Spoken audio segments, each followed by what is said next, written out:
قل أوحي إلي أنه استمع نفر من الجن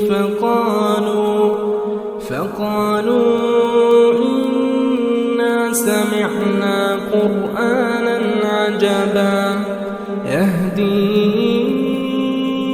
إلى الرشد فآمنا به ولن نشرك بربنا أحدا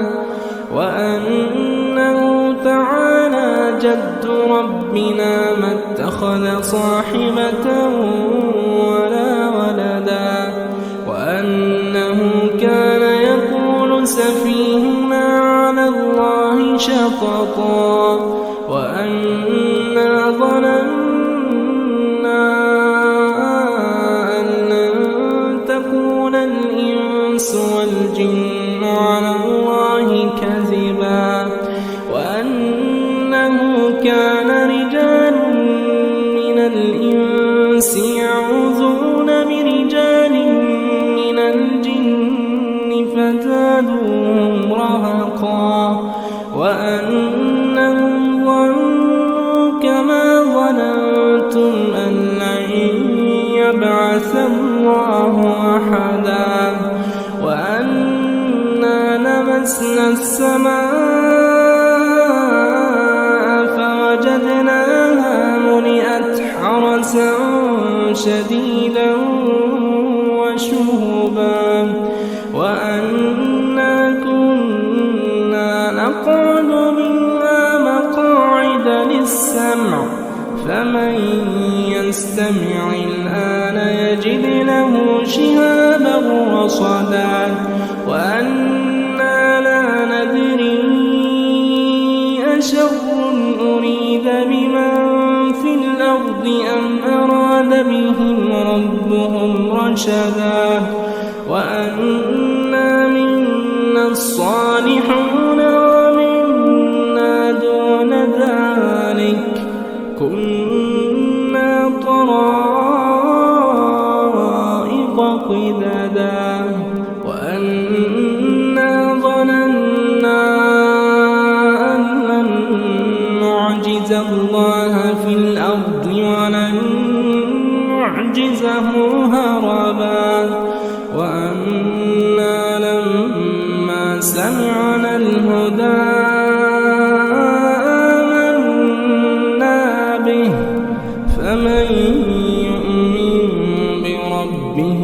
فلا يخاف بخسا ولا رهقا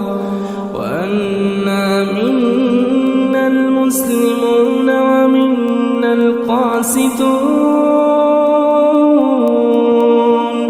فمن أسلم فأولئك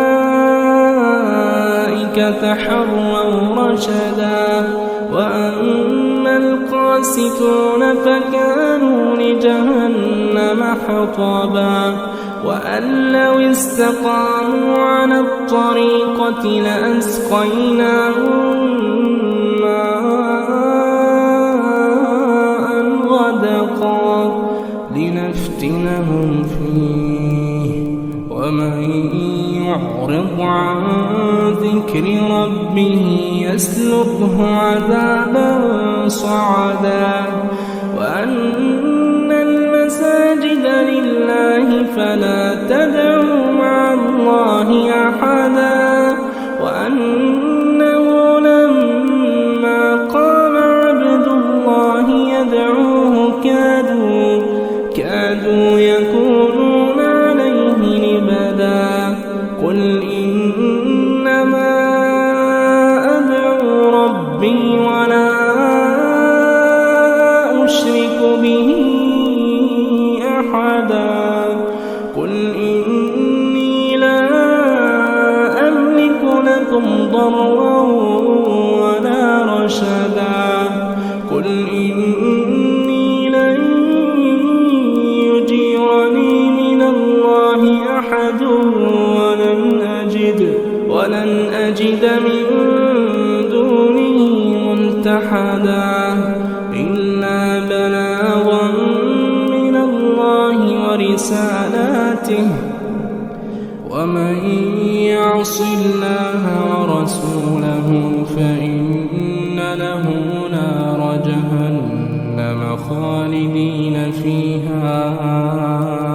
أبدا حتى